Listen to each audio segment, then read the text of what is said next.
All right, so now what we're going to be talking about is how to name ionic compounds. And remember, ionic compound starts with a metal. Oh, sorry. An ionic compound, it has a metal and a nonmetal in it, typically. And then it's made by giving and taking electrons. Okay, so if you have a give and take of electrons, what you have is a charge, positive and negative. So you're going to be combining things that have positive and negative charges. So how do you identify that it's got to be an ionic compound? Is it starts with a metal or ammonium. Okay, and ammonium is just a name that you have to know of a polyatomic ion. Okay, a polyatomic ion. So what the heck is a polyatomic ion? Well, if you break down the word, poly means more than one. Atomic, atom, to make something with a charge. Or I'll just say to have a charge.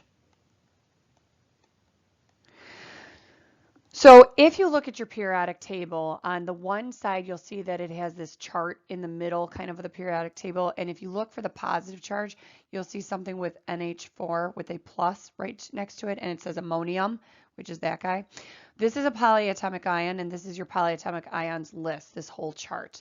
So if you look at it, you have more than one element or atom. So how do I identify that? I have two capital letters and it has a charge. So these are known as your polyatomic ions. Okay, it would be helpful if you decided to memorize these because we'll be using them all the time, but that might happen naturally anyways for you.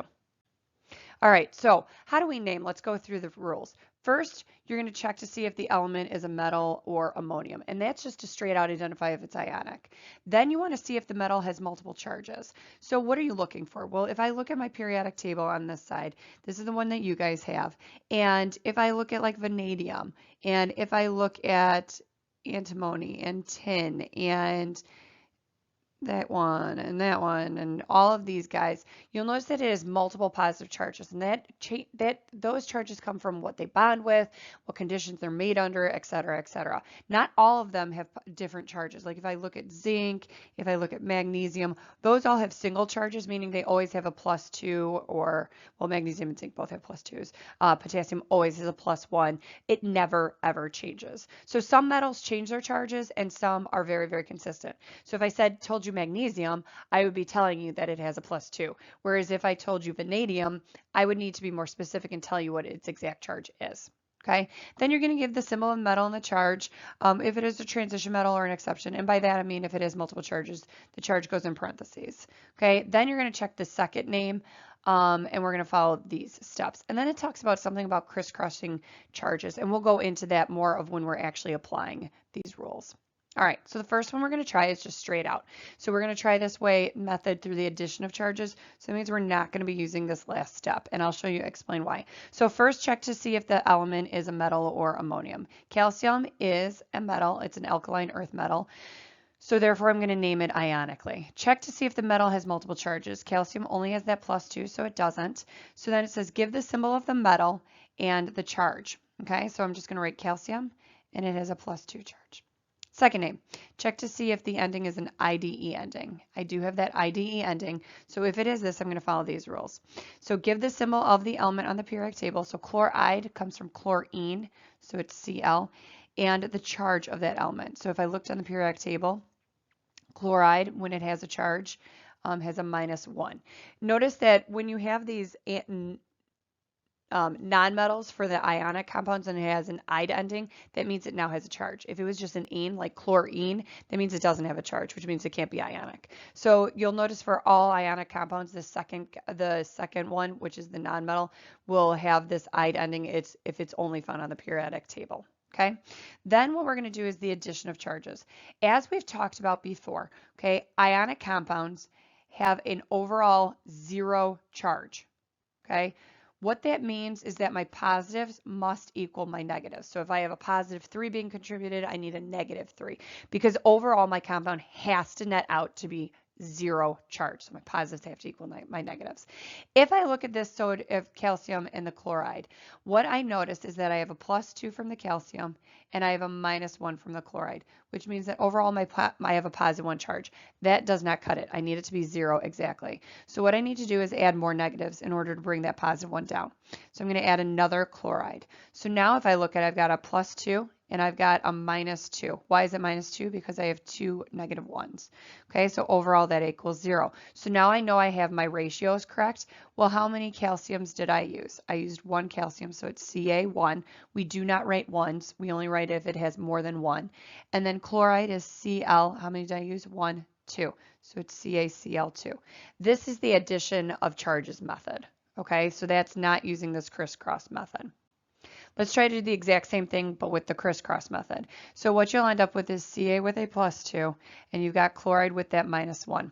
What the crisscross method does is it uses that same positive negative thing that we use for the addition, but it's extremely easy. All you do is you bring this charge down and this charge down to the other one. So notice that we're crissing and crossing. Okay, now this guy, when it's written as a superscript, is its charge. When it's written down here as a subscript, it's its amount. And amounts can never be negative, so therefore you would just leave it as 1. So it becomes more of the absolute value of that. So we've got Ca, kind of a understood 1 because of this guy, and then Cl, we're going to bring that guy down, so it would be CaCl2. So notice that it's the exact same answer as the previous one, it's just a lot simpler to do. Let's try some other crisscross examples. So we've got a +2, going to bring that down, then -3, we're going to bring that down, so we end up with Mg3P2. Okay, now let's try Mg and +2 and then S -2. This is the only time that crisscrossing doesn't work very well. It does work, it's just you have to think about it. So because of if I just use the addition and subtraction method, I would already be at a 0, and ionic always wants to be the most reduced. So I would have a Mg1 S1. Now, when I crisscross these guys, what's going to happen is it looks like it would be Mg2 S2, but you need to be able to reduce that, so that would be MgS. All right, now let's try another one. This is with a polyatomic. So notice that I have a capital O, capital H. So that's my poly because I have multiple atoms, and it has this charge of a -1, so therefore it is polyatomic. Okay, so what do you worry about with polyatomics and crisscrossing? If you have more than one polyatomic, you need to put parentheses around the whole thing and put the subscript of how many you want on the outside. Okay, so if I did Mg, I'm going to bring that guy there and that guy there. I need 1, and I need OH, I need 2.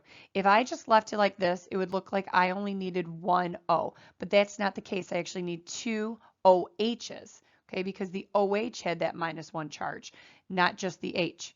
So what you need to do is you put parentheses around all your polyatomics if you need more than 1, and then the amount goes on the outside. So my final formula would be Mg parentheses OH parentheses 2. All right, now let's try NH4 and then SO4 with a -2. Notice both of these guys are polyatomics. So in this case, for NH4, it is polyatomic, and because I'm crisscrossing it with a -2, I need 2 on that side. So I'm going to put NH4, and then I put parentheses around it, and that 2 goes on the subscript on the outside. Then we need SO4. How many SO4s do I need?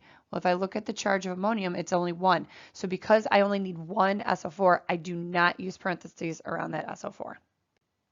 All right, let's go back to how to name ionic compounds. So sodium phosphate. First, the element, is it a metal or ammonium? Sodium is a metal.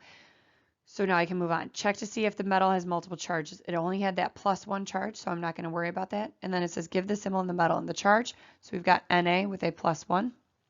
Second name, does it have an "ide" ending? It does not. Instead, we're down here, it has give the formula and the charge found on the ion sheet. This is that ion sheet that I was talking about. So what you want to do is you need to find phosphate. Phosphate is right here.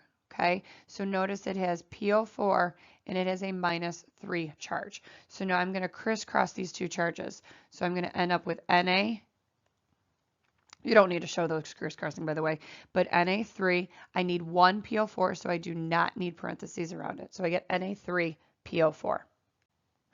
Okay, next one. Check the first element to see if it's a metal. I'm doing tin 2 sulfide or ammonium. It is a metal. Okay, so check to see if the metal has multiple charges. I'm going to look at tin. Tin has +2 and a +4. So what I'm going to do is it says if a transition metal or an exception, meaning if it has multiple charges, the charge is in parentheses. So in this case, tin is Sn and the charge is +2. Okay, you are going to have to use Roman numerals. You do not use regular numbers. So remember, 1 is 1, 2 is 2 lines, 3 is 3 lines, 4 is an I and a V, 5 is V, and 6 is VI. You will have to know up to those at least. All right, so we got tin 2, and now we're ready to move on to the next one. It does have that "ide" ending, so we're going to give the symbol of the element on the periodic table. Sulfide comes from sulfur, so it's right here, and the charge of that element. If I look at sulfur's charge, it is a -2. So now I'm going to crisscross those, but notice that these guys have charges that can be reduced. So when I crisscross them, I'm going to end up with SN2, S2, but when I reduce it, it's going to be SN1, S1. Now pretend this was like tin 4. What you would end up with, this is not the case, but what you would end up with is a 2 and a 4, which means that this would reduce to a 1 and a 2. And once again, you don't write ones. All right, now let's try the opposite, formula to name. So first element, check to see if the element is a metal or ammonium. It is a metal. So then you check to see if the element has multiple charges. If I look at sodium, it does not have multiple charges. So if I have a single charge, just write the name as seen on the periodic table, which is sodium. The reason why I can just write sodium is because all sodiums always have a +1 charge, so I don't need to be more specific. By me just saying sodium, everybody in the science community knows that it has a +1 charge. Then we've got O. Second symbol, check to see if it's polyatomic or not. I only see one capital, so it is not. So I'm going to write the first syllable of the element plus "ide." So it's oxygen typically, so this would be ox, and then you add "ide" ending. So this would be sodium oxide. Next one, MgSO4. First, check to see if that element is a metal or ammonium. It is. Check to see if the element has multiple charges. It does not. So you write the name as seen on the periodic table, which is magnesium. Then what you're going to do is second symbol, check to see if it's polyatomic or not. I look at SO4, I see 2 capital letters, so I know that it's polyatomic, meaning that there's more than one atom. So I'm going to look on this one, follow this rule, which is the polyatomic, right? The name is seen on the ion sheet. So we're going to look for SO4. Notice that it's not, these all have charges. And obviously because this guy has been neutralized because I have a positive and a negative, I don't show my charges because it's got an overall net 0 charge. But on this ion sheet, it hasn't mixed with anything, so that's why you show the charges. So if you want to look for exactly SO4, and so when I look at that, it says sulfate, so I'm going to write sulfate. So my formula is magnesium sulfate. All right, and the last one we're going to do is check to see if PbSO4 too. If the first element is a metal or ammonium, it is. Check to see if the metal has multiple charges. Okay, so I'm going to look for lead, which is right down here, and I'm going to find, oh look, it has multiple charges. So I'm going to follow this one. Give the name as seen on the periodic table. So we've got lead. Now give the charge of the element in parentheses. Why do I have to put the charge of the element in parentheses? Because I need to relate to all other scientists what is the specific charge of this lead, because they do react and behave differently depending on whether it's the +2 or +4. I'm going to move on though to because the anion is the one that tells you kind of the charge of the metal. So I'm going to always reference the anion first, and then I'll figure out the charge of the cation after that. So first we're going to look at the SO4, and then we'll go back to what would be in those parentheses. So we've got SO4. It is polyatomic, so we're just going to name it as we see on the ion sheet. So I'm going to once again look, and I see SO4, which is sulfate. So I've got lead something sulfate. As we've stated before, all ionic compounds have a net 0 charge, okay? And that's how you can figure out what the charge of this lead is. So if sulfate, all of the anions, just like sulfate is, which means you have a negative charge, they always have the same exact charges. They do not change, okay? So if you notice this periodic table, they all have that exact same charge, okay? So we've got, in this case, sulfate always has a -2. But how many sulfates do I have? Well, I look at my subscript and I've got 2 right there. Okay, so that means that overall each is contributing a -2, but that means that it is contributing a -4 overall, which means to counteract that to make it equal to 0, lead has to be a +4. So my final answer would be lead 4 sulfate. All right, I'm going to try just another one just to show you this like multiple charges one. Let's see, we are going to try PB. And then S, let's say we'll do, so we'll go 2 there. All right. Oh no, let's do this one. Let's do, sorry, I'm trying to be goofy. I'm a little goofy on this one. All right, we'll do PBS too. That's fine. All right, so we already know that it's lead, okay, and we don't know what its Roman numeral is, but S is sulfide, okay, because it's a single element, right, the first syllable, whatever. Okay, so now I want to figure out that what is that Roman numeral in that. So S has a -2 charge, okay? How do I know that? I looked on my ion sheet or my periodic table that has the charges on it, or you could actually just know this like I would. So S's charge is -2. We have 2 of them, so that means it's a -4. So this would be a +4. This was not the example I wanted to do. Blasphemy. All right, so we're going to try, let's say, I'm going to make this up. PB, and then we're going to say it has, actually I'm going to do vanadium. Vanadium and sulfur, so we're going to do 2 and 3. All right, here we go. So this is vanadium. It has multiple charges, vanadium. It has multiple charges, so I need Roman numerals. This is sulfide. So we're going to name it like this. Okay, so the moral of this story is that I want to make sure that you understand how to do the Roman numerals. So S has a -2 charge, as I was talking about in the previous problem that I messed up on. And we have 3 of them. So you could kind of like overall just multiply this. So overall S is contributing a -6, which means vanadium must be contributing a +6. But you don't put 6 in that Roman numeral because the Roman numeral represents the charge of one individual vanadium.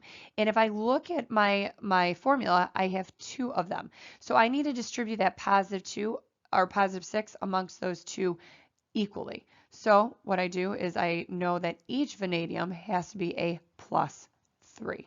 So it would be vanadium 3 sulfide. Okay, because if I had 2 of them, then that would be an overall +6 charge. All right, hopefully you kind of have a basic understanding of how to do ionic compounds, and have a great evening.